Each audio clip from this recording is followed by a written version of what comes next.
En aquel tiempo, los sordos oirán las palabras del libro, y los ojos de los ciegos verán en medio de la oscuridad y de las tinieblas.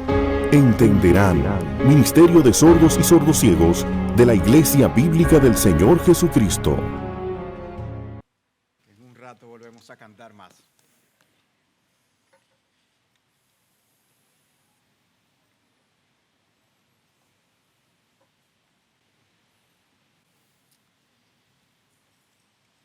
Nosotros celebramos la Cena del Señor en este día y vamos a estar haciendo memoria de la muerte del Señor, como hemos estado cantando, de los beneficios que esa muerte nos concede y de verdad que es algo que debe ser profundamente significativo para nosotros, venir y recordar lo que Cristo ha hecho por nosotros. Porque no es alguien ajeno a nosotros, no es alguien distante a nosotros, es alguien que nos ha amado como nadie nunca jamás nos va a amar. Es algo que debe conmovernos, es algo que debe sensibilizarnos siempre.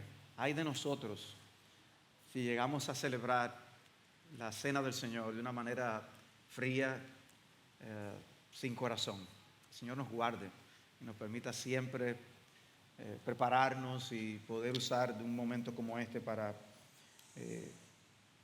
ser transformados, arrepentirnos, cobrar nuevos bríos, nuevas determinaciones. Creo que es lo que Cristo quiere que ocurra cuando nos juntamos a recordar ese gran amor. Qué gran amor, qué gran amor. Vamos a orar, pero antes de orar quería recordar, porque voy a tener la meditación para preparación a la cena inmediatamente después que ore, pero quería recordar que hay una reunión de miembros justo después de este tiempo que vamos a tener en esta mañana, para que los miembros lo recuerden y podamos prepararnos en cuanto a en ese sentido. O sea que algo que no nos gusta es pedirle a las visitas que luego de terminado un servicio nos permitan tener un tiempo en familia como los miembros de la iglesia, pero en el día de hoy vamos a hacerlo. También queremos traer a vuestras mentes la conferencia que vamos a tener esta semana, viernes y sábado. Vamos a tener la visita del pastor Mark Chansky. Él viene de Holland, Michigan. Él también es el coordinador general de la red de iglesias bautistas reformadas, pero es el autor también de este libro, se llama Encouragement, aliento, y cómo el aliento puede venir a ser una adrenalina para el alma, como él lo ha llamado, cuando nos exhortamos los unos a los otros. Es un libro muy edificante y creemos que es muy necesario para nuestra congregación, pero también para los días que estamos viviendo en el día de hoy. De forma que nosotros queremos exhortarles a que vengan, estén aquí presentes, viernes a las 8 de la noche, sábado a las 9 de la mañana. Va a haber una charla el viernes, 2 charlas el sábado, pero él también va a predicar el próximo domingo en la mañana. Y queremos pues exhortarles encarecidamente que hagan acto de presencia, que estén aquí y que nos expongamos a este ministerio de la palabra con un tema tan necesario. Y mantengámonos orando para que este evento ciertamente sea así de edificación. También vamos a estar orando por otros que han ido a predicar en otros lugares. El pastor Lester ahora mismo debe estar predicando en una conferencia de matrimonios de la Iglesia Cristiana de la Comunidad que pastorea Ángel Cardosa, y vamos a llevarle en oración. El pastor Sugel nos envió unas notas de su visita en Laredo, Texas, muy efusivas por la manera como las personas han tenido sed para escuchar la palabra de Dios. Vamos a dar gracias y vamos a seguir orando para que el Señor le siga bendiciendo. Hoy hay un cambio de hora en los Estados Unidos, o sea que nos imaginamos que él todavía no debe estar predicando. Podemos orar para que el Señor pues sea con él. Oremos también por la clase de escuela dominical para adultos esta tarde con el hermano Felipe Florentino, y el tema Huyendo de Dios, basado en Génesis 3. Así que oremos para que esto sea de edificación. Vamos a orar también porque nuestros cultos de oración cada vez sean más concurridos, que Dios nos mueva, nos incline nuestros corazones para poder buscar juntos el rostro de Dios en oración. Siempre necesitamos como iglesia la ayuda, el auxilio y la gracia de Dios. Y en momentos como los que estamos viviendo en el mundo y como nación, más necesitamos todavía buscar el rostro de Dios. Vengamos a suplicar a Dios que sea con nosotros, que nos bendiga. Y vamos a encomendar también al Señor par de iglesias hermanas, como es la Iglesia Evangélica Bautista Cristiana que pastorea el hermano Atilio León, y la Iglesia Bautista de la Gracia en Santiago, pastoreada por Oscar Arocha, Juan José Pérez, Ramón Peña y Amiris Beato. Así que vamos a poner estas cosas en las manos del Señor y orar también por nosotros aquí. Oremos. Señor y Dios nuestro, las verdades que hemos cantado ya son suficientes para enternecer nuestros corazones. Gracias, Señor, por todo cuanto tú nos has dado en tu Hijo Jesús. Gracias por el regalo espiritual que Él es para nuestras almas, un regalo eterno. Muchos regalos nos agradan en esta vida, pero son cosas que pronto dejan de ser. Pero el regalo que tenemos en tu Hijo, Señor, es insuperable, es incomparable. Nunca recibiremos nada semejante. Nosotros hemos venido a celebrar ese regalo. Hemos venido a celebrar la gran salvación que tenemos en Él. Hemos venido a celebrar tu amor, ese profundo amor cuyas dimensiones nos pasaremos toda la eternidad tratando de comprender. Pero queremos siempre mantenernos en admiración de quien tú eres y de lo que tú has hecho a nuestro favor. Gracias por Cristo y el perdón de nuestros pecados. Hoy queremos celebrar una vez más la cena del Señor con el significado que merece, con la intención que merece, de forma que nos acerquemos a ti de forma agradable, digna. Padre, usa, Señor, el ministerio de tu palabra aún hoy mismo para prepararnos para ello. Que nosotros, al reflexionar en el hecho que somos tus hijos, sea algo que nos anime hoy y siempre a vivir a la altura de nuestro llamamiento y vocación en Cristo Jesús. Ayuda a tu siervo, Señor, y ayúdanos a todos a escuchar tu bendita palabra. Pero nos gozamos, Señor, en que tu palabra sea predicada en otros lugares. Nos gozamos en que tú has estado asistiendo al pastor Lester en esta conferencia matrimonial de esta iglesia hermana. Síguele con él, ayúdale, concédele el corazón de nuestros hermanos y que esta palabra transforme en ese contexto. Lo mismo te damos gracias por el buen reporte que el pastor Sugelen nos envía y por lo que tú seguirás haciendo a través de él. Te lo encomendamos, lo ponemos en tus manos para que la predicación de tu palabra también sea algo que transforme allí en Texas donde él se encuentra.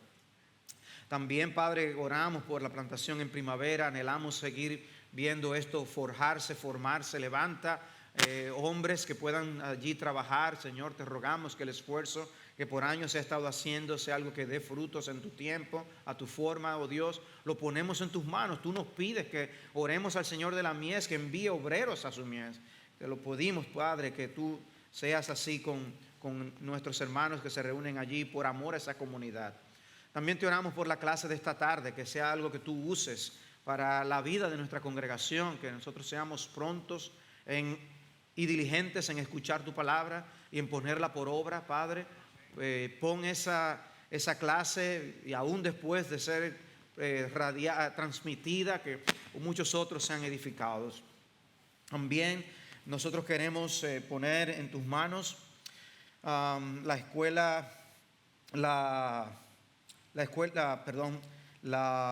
Iglesia Evangélica Bautista Cristiana, donde pastorea el pastor Atilio León, la Iglesia Bautista de la Gracia, allí en Santiago. Padre, ambas iglesias queremos encomendarlas a ti y a sus líderes, pedirte, Señor, que a aquellos que han tenido problemas de salud, tú los sigas fortaleciendo, tú los sigas sanando. Aquellos, Señor, que necesitan de tu gracia para seguir pastoreando. Ánimo en medio de días de oposición, días de tribulación, días de confrontación con el error y la falsa doctrina. Que tú les animes, Señor, a seguir batallando la batalla de la fe. Padre, cualquiera es tentado por el maligno a tirar la toalla, y te pedimos por estos tus siervos para que tú les bendigas. Al mismo tiempo también queremos orarte por la conferencia que vamos a tener esta semana. Queremos rogarte, Señor, que tú traigas con bien al pastor Mark Chansky, pero que cuando esté aquí lo uses con poder. Que cuando nos hable de este tema tan importante, tan relevante, nuestros corazones sean dóciles a tu enseñanza, y que en lugar de que nosotros seamos un pueblo que seamos caracterizados por más la crítica, la queja, el aplastarnos los unos a los otros, o que nosotros seamos como Bernabé, hijos de consolación, que nosotros podamos tener siempre una palabra de estímulo, siempre un ojo para ver cómo podemos, Señor, animar a los demás. Oh Dios, en medio de días como estos necesitamos mucho que cumplamos esas exhortaciones que hay en tu palabra, de que nos exhortemos, nos alentemos, nos animemos, porque nos cansamos, porque nos sentimos a veces agobiados, y una palabra de aliento es lo que puede hacer la diferencia. Oh, transfórmanos, Señor, usa esta conferencia, te lo rogamos. También te pedimos por nuestros cultos de oración. Señor, si no somos un pueblo que ora, tenemos la derrota delante de nuestros ojos muy fácilmente, y queremos, Señor, pedirte que nos inclines, que nos muevas, que nos muestres nuestra gran necesidad que tenemos de ti, de suplicar en oración que nos bendigas por la iglesia, por nuestras familias, por nosotros mismos, por nuestro país, por el mundo. Te rogamos que nos inclines, que nos hagas aquellos que tengan tal conciencia que nosotros clamemos y mamos delante de ti. Oh, cuánto te necesitamos, Señor. Perdona nuestros pecados de autosuficiencia, de creer que no te necesitamos, de que ya no es necesario que luchemos en oración. Y muévenos cada vez más, de forma que esto sea visible, el impacto, la transformación. Derrama espíritu de súplica y de oración, te lo pedimos, oh Señor. Sé con nosotros, no nos abandones, te lo rogamos. También te ponemos en tus manos la reunión que va a haber después de este servicio. Sé también con el pastor Linares cuando está hablándonos y compartiendo con nosotros. En todo, Padre, nos ponemos delante de ti. Te damos gracias por la oportunidad que tenemos hoy, una vez más, de escuchar tu palabra. Oh Señor, bendícenos, ampáranos. No te olvides de nosotros, te lo pedimos. Y todo esto te lo rogamos en el nombre de Cristo Jesús. Amén.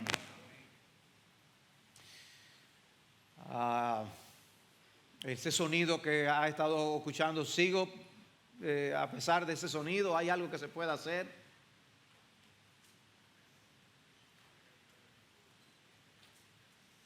¿Perdón?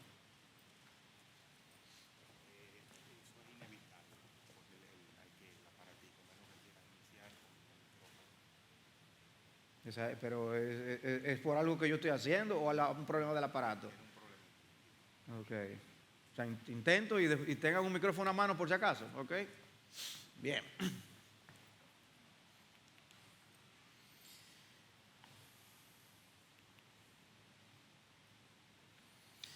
Ok. El título de la meditación de hoy es Hijos e hijas del Todopoderoso. Era lo que habíamos enviado por las redes. Y el título de esta meditación es tomada de 2 Corintios capítulo 6.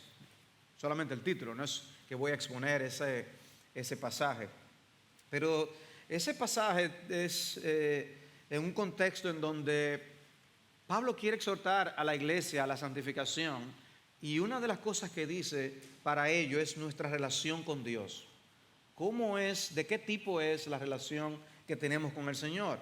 Y en ese contexto dice, a partir del versículo 16 de 2 Corintios 6, ¿o qué acuerdo tiene el templo de Dios con los ídolos? Porque nosotros somos el templo del Dios vivo. Como Dios dijo, habitaré en ellos y andaré entre ellos y seré su Dios y ellos serán mi pueblo.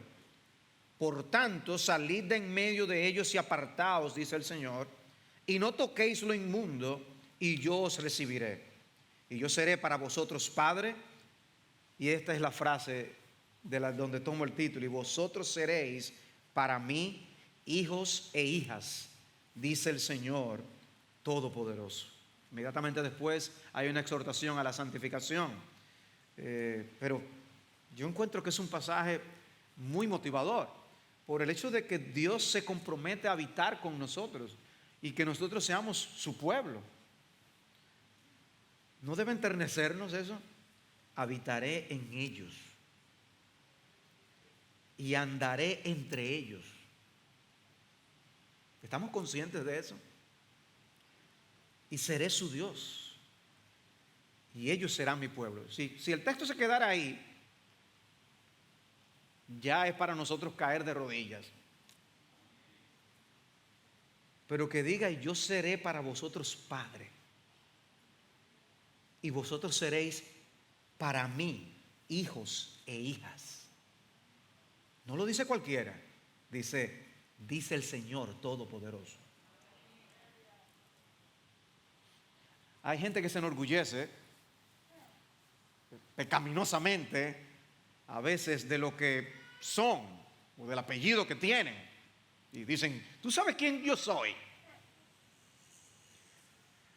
Pero nosotros hay un orgullo santo del privilegio tan grande y enorme que es el ser hijos de Dios. Y de eso es que yo quisiera reflexionar en esta mañana. La palabra de Dios describe nuestro estatus con respecto a Dios de diversas maneras. Una de ellas es que la Biblia dice que somos siervos del Señor. Y de hecho, vemos a los apóstoles enorgullecerse de llamarse a sí mismos siervos del Señor. Nosotros deberíamos considerarnos privilegiados de ser siervos del Señor. Pero no es la única manera de describirnos, pero es una manera importante en el Nuevo Testamento.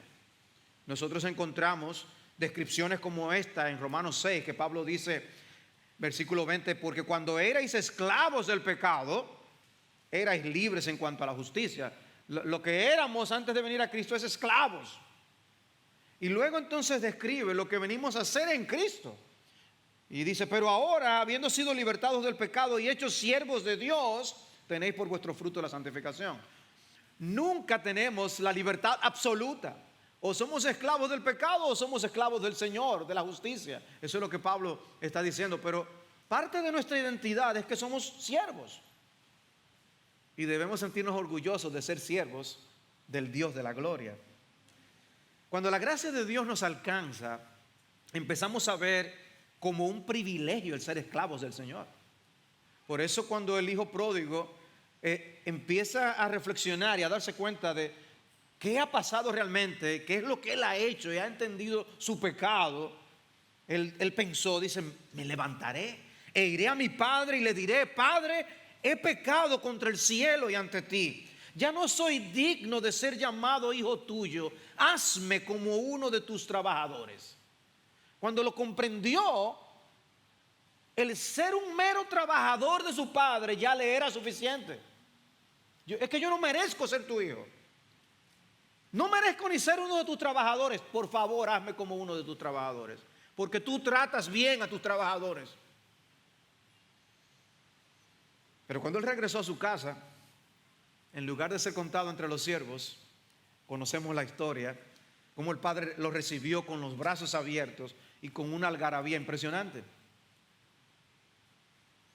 El cielo nos sorprende, porque cuando somos hechos finalmente conscientes de nuestra indignidad para hacer absolutamente nada del Señor, Él no solo nos hizo sus siervos, sino especialmente sus hijos.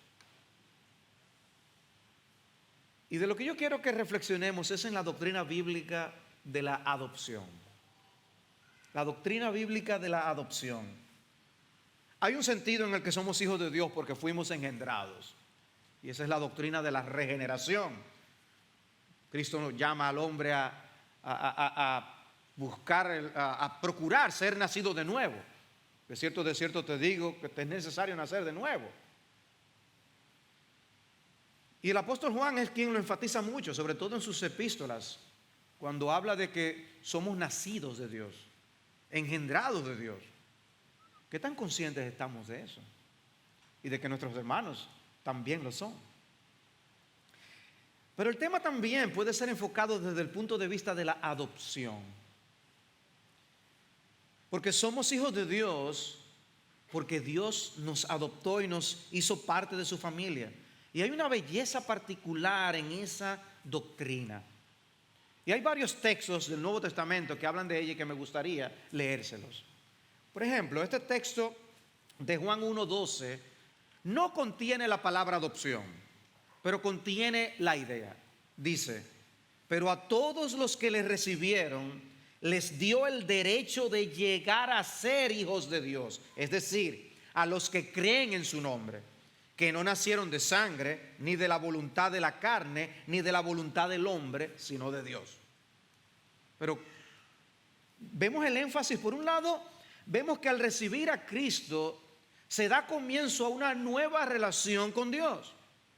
Si alguien les dice que siempre ha sido hijo de Dios, están faltando a la verdad. No es cierto. No nacemos siendo hijos de Dios. Es algo que comienza cuando nos convertimos. Pero por otro lado, observen el término que aparece en ese texto de Juan 1, que dice que hay un derecho, les dio el derecho de llegar a ser hijos de Dios. Y la palabra que está allí normalmente se traduce autoridad. Nos da la autoridad legal de nosotros poder ser llamados hijos de Dios. Naturalmente nadie tiene ese derecho de ser hijo de Dios. Dios da ese derecho. ¡Qué bendición! Es increíble. Otro texto, Romanos 8:15.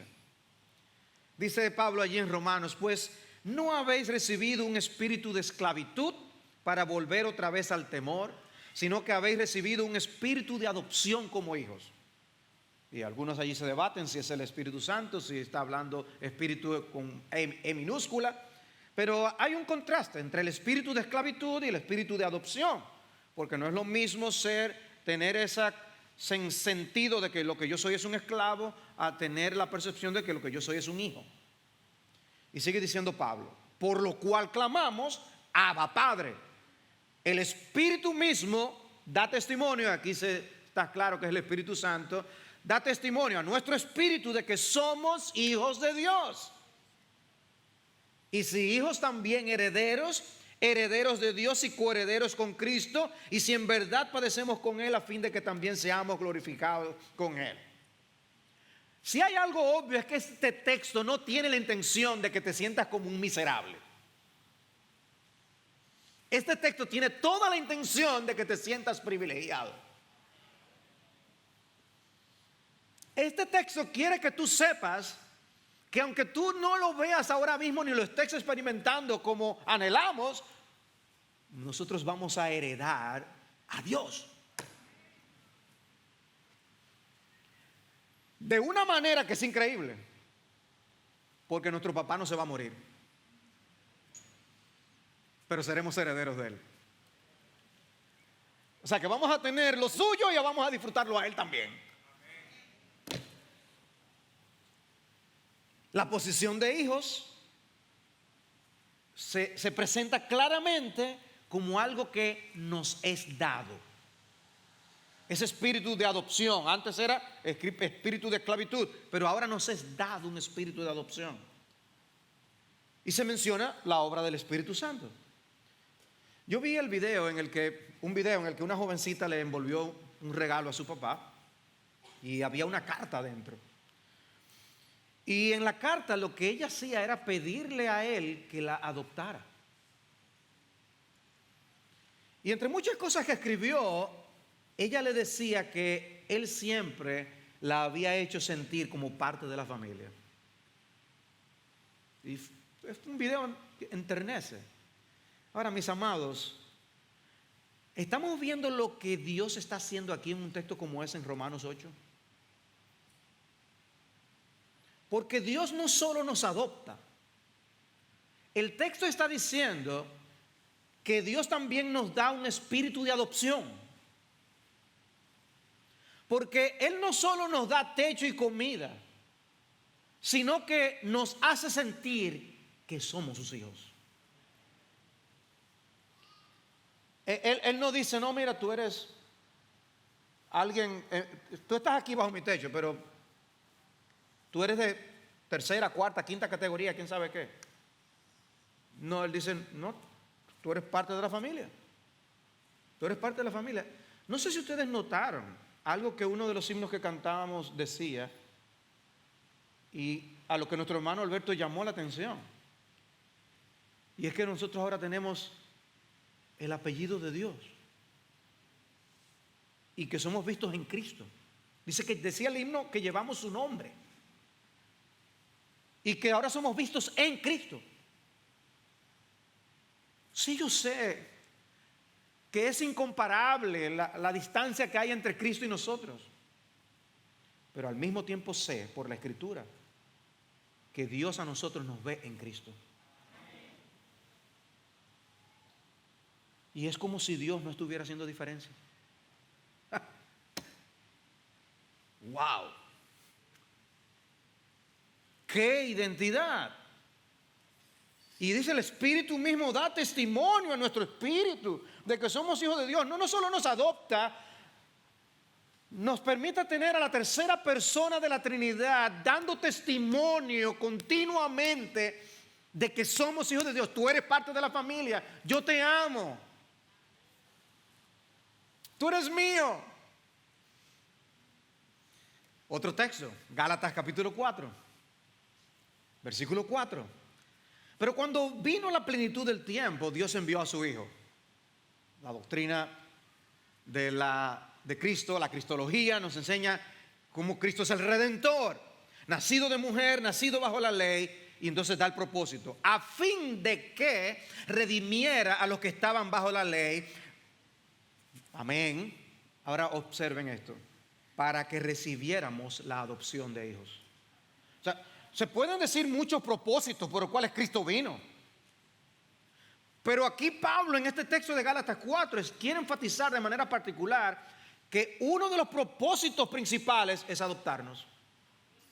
¡Wow!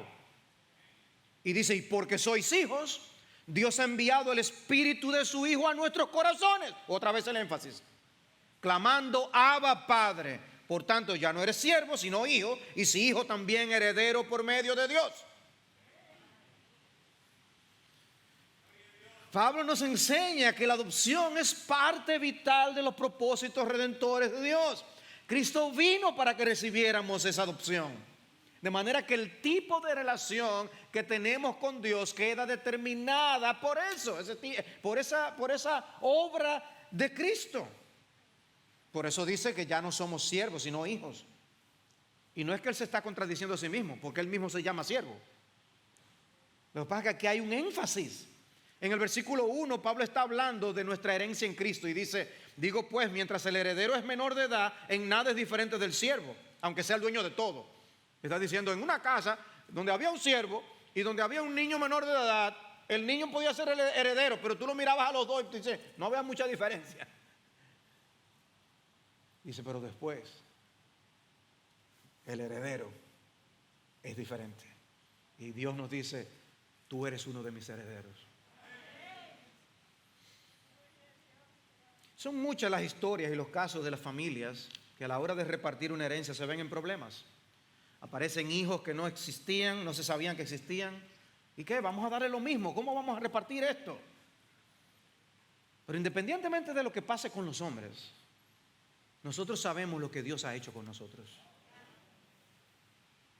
Pregunta, ¿debería Jesús compartir su herencia con nosotros? Uno diría, wow, es que Jesús es Jesús. ¿Cómo tú haces esa pregunta?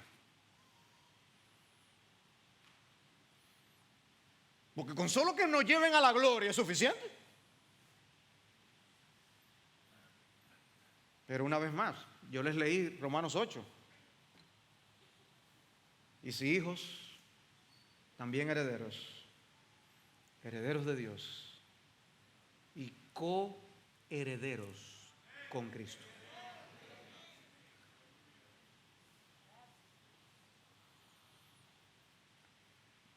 Hermanos, ¿cómo podemos comprenderlo?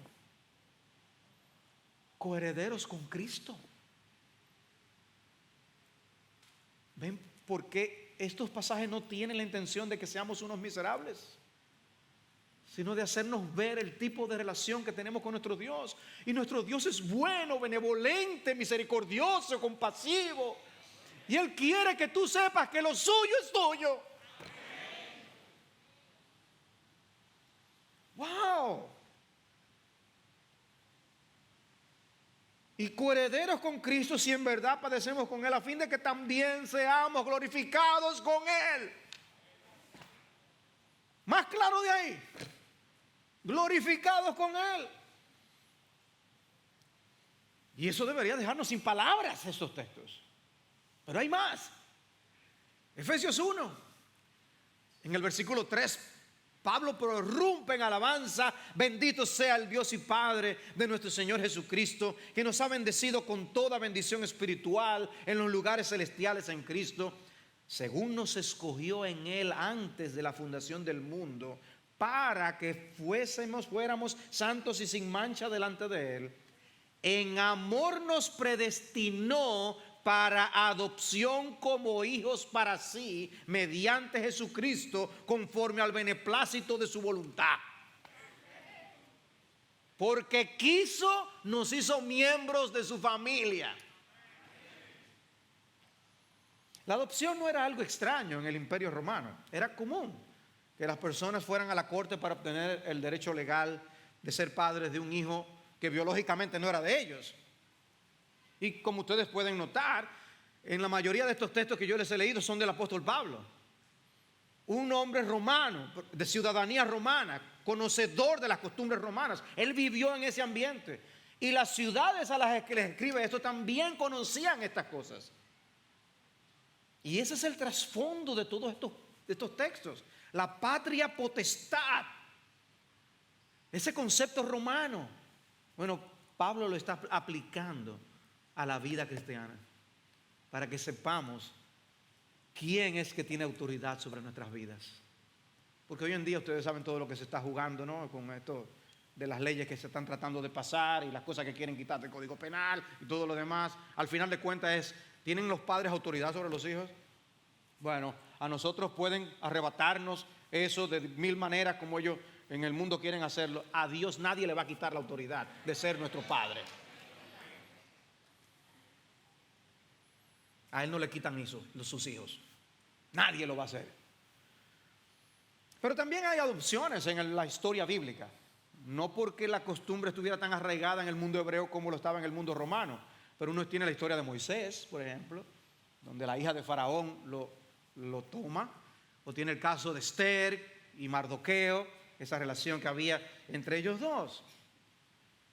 Pero cuando habla la Escritura, es ese concepto romano lo que está por detrás.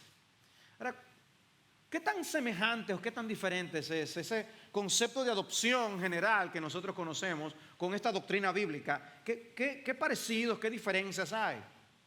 Bueno, en toda adopción siempre hay dos partes involucradas. Por un lado están los padres, que adquieren la autoridad para ejercer paternidad sobre un individuo que antes no era hijo de ellos. Y por el otro lado la persona adoptada, que viniendo de otra familia pasa a ser parte de ellos, viene a formar parte de otra unidad familiar. De esa manera, aquellos que antes no tenían ninguna autoridad sobre ese niño, ahora sí tienen facultad y derecho legal para criarles. Y asimismo un niño que no tenía parte ni suerte en los bienes de una familia, ahora viene a ser heredero de los mismos, a la vez que tiene toda obligación de rendir obediencia filial a sus nuevos padres. Eso es lo que ocurre normalmente en los casos de adopción. Y vemos la similitud de lo que nos ocurre a nosotros cuando venimos a Cristo. Nosotros ahora somos miembros de una nueva familia. En una adopción no hay un cambio de naturaleza, sino de estatus, porque la sangre del adoptado no cambia. Es la misma. Por eso no podemos confundir la doctrina de la adopción con la doctrina de la regeneración. Somos nacidos de nuevo, somos engendrados de parte de Dios, pero legalmente somos adoptados por Dios. Las dos doctrinas están en las Escrituras. La adopción es un asunto meramente legal. La regeneración toca nuestra naturaleza. Y ambas enseñanzas están en la palabra de Dios. Pero cuando somos adoptados por Dios, venimos a formar parte de la familia de Dios. En una adopción, el adoptado no escoge, no sugiere quién es que lo va a adoptar. Las personas buscan a quién adoptar. Eso es lo que ocurre normalmente. Y es en ese sentido parecido al nacimiento. Nadie escoge los padres que lo van a engendrar. Si no sabemos cuántos cambios ocurrirían en el mundo. Hablando del nuevo nacimiento, la Escritura nos dice que Dios de su voluntad nos hizo nacer por la palabra de verdad, Santiago 1:18, por su voluntad. Y lo mismo es cierto de la adopción. Por eso yo les leía Efesios 1, cuando dice que Dios nos escogió antes de la fundación del mundo. Nosotros no tuvimos que ver con eso. Y luego en amor nos predestinó para ser adoptados. Dios lo determinó. Ay, porque Él sabía que yo... Nada de eso. ¡Qué misericordia! Todo es de gracia. Fue por un acto de amor.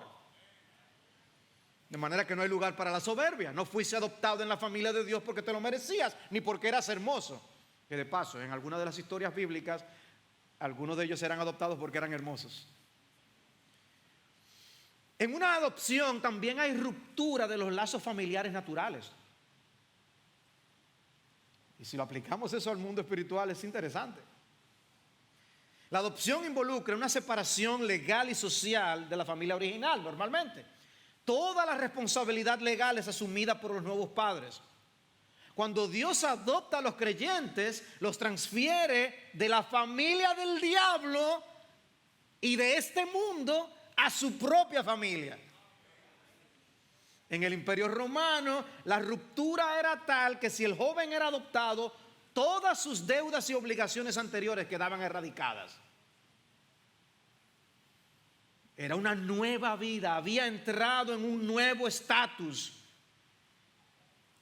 Y para que no hubiera dudas, en caso de la muerte del padre, en el acto de adopción se requerían de 7 testigos dignos de confianza que pudieran testificar del hecho de ser hijo de fulano.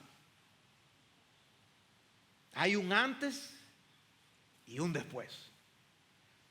Y la Escritura habla de eso con respecto a nosotros.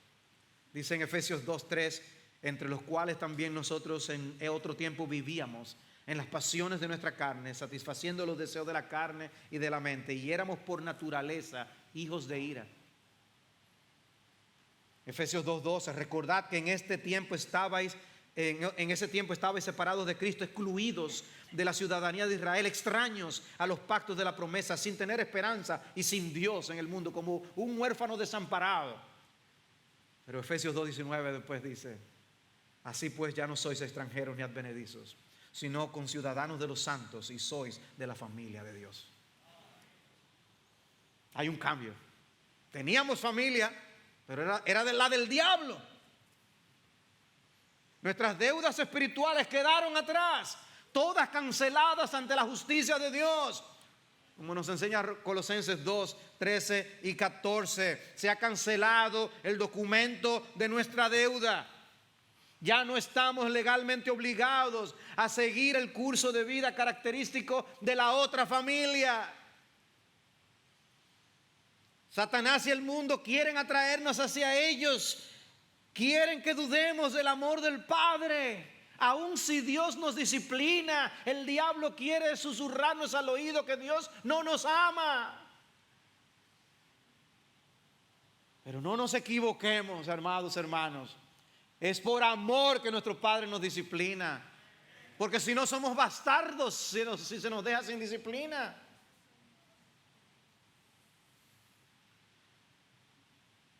El diablo va a querer que tú vuelvas a su familia.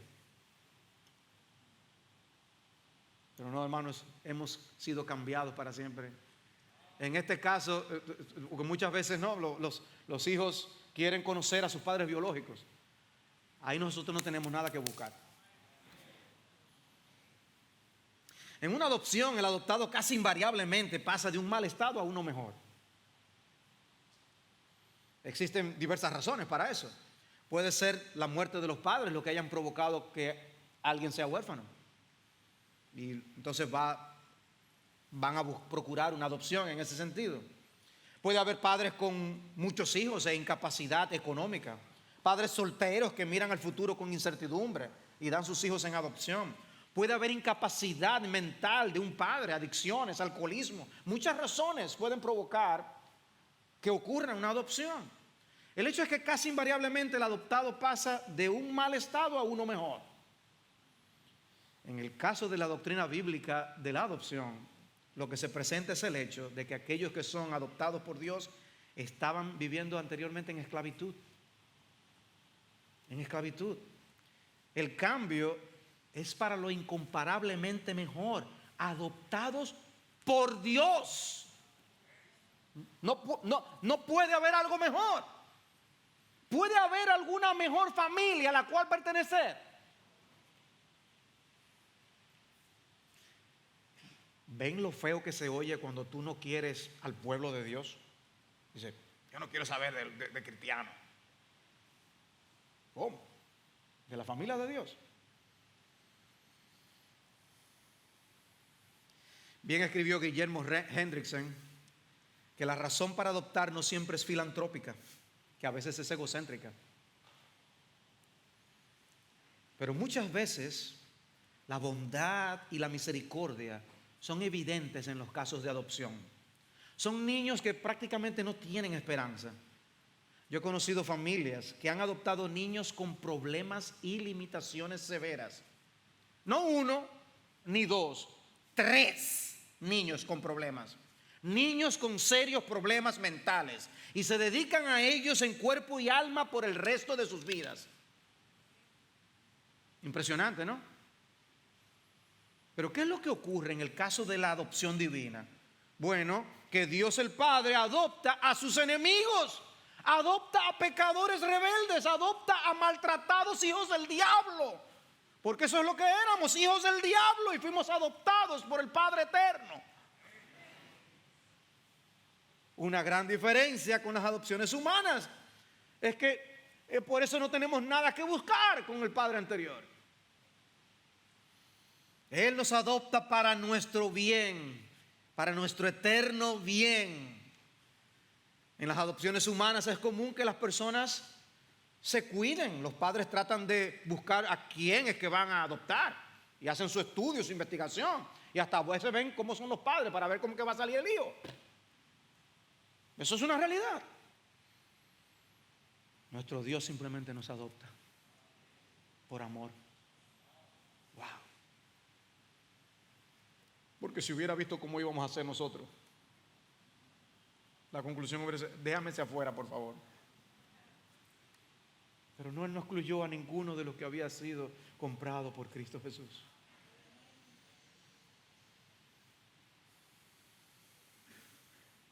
La compasión de Dios por Israel es una ilustración de lo que Dios hace también con nosotros. La descripción que hay en la Biblia de cómo Dios buscó a Israel y lo limpió de su sangre, cómo lo encontró todo abandonado como un niño, cómo Dios lo rescata, se aplica a nosotros también. Dios nos recibió en sus rodillas, fue a una corte romana donde allí estábamos abandonados para declararnos hijos suyos. Y allí Él se presentó y Él dijo, a este que no es nadie, lo declaro hijo mío con todos los derechos y privilegios. Todo lo mío es suyo. Ese será mi heredero. Yo me comprometo a cuidarlo, a sostenerlo, a alimentarlo, a proveerle, a educarle.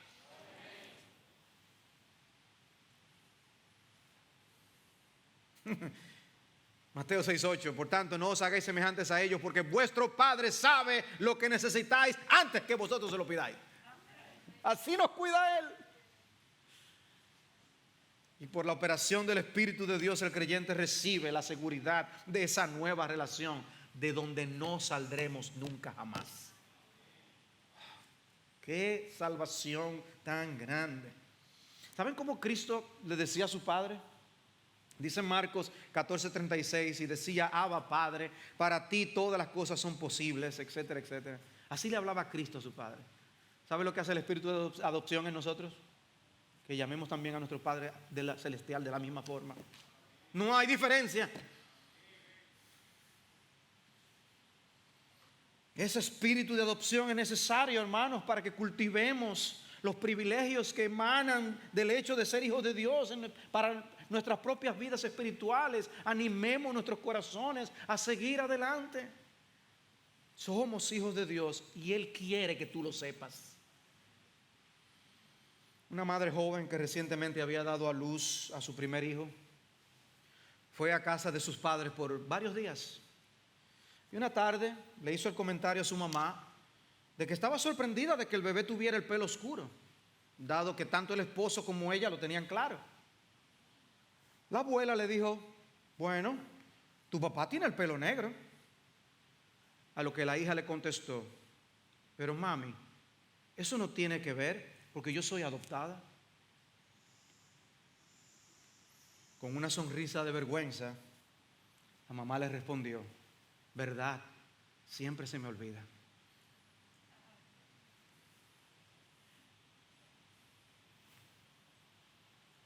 El trato siempre era el de una hija. Hermanos, Dios nos trata como sus hijos. Y es como si Él jamás recordara que una vez no lo fuimos. Para Él siempre somos sus hijos.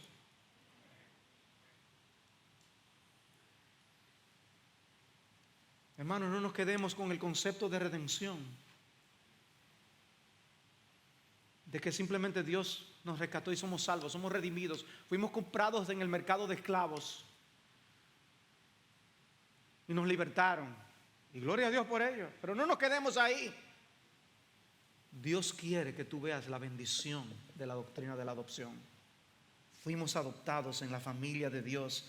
Hay mucho más. A mí me impactó leer en varios teólogos lo que decían sobre la doctrina de la adopción. Y por causa del tiempo lo leo rápidamente estas cosas y concluyo. Charles Hodge, por su lado, decía que el espíritu de adopción es el espíritu que produce los sentimientos que los hijos tienen. Wow, y el Espíritu escogió esas palabras para decir que nosotros ahora clamamos Abba, Padre. Y quiere que lo sepamos.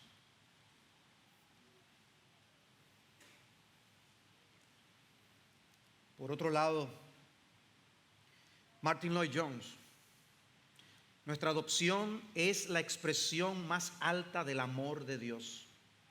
Y dice él: hablo cuidadosamente y con reverencia cuando asevero esta declaración. Y las declaraciones paralelas en el 8º capítulo de Romanos y el 4º capítulo de la Epístola a los Gálatas son la expresión más alta del amor del Dios Todopoderoso.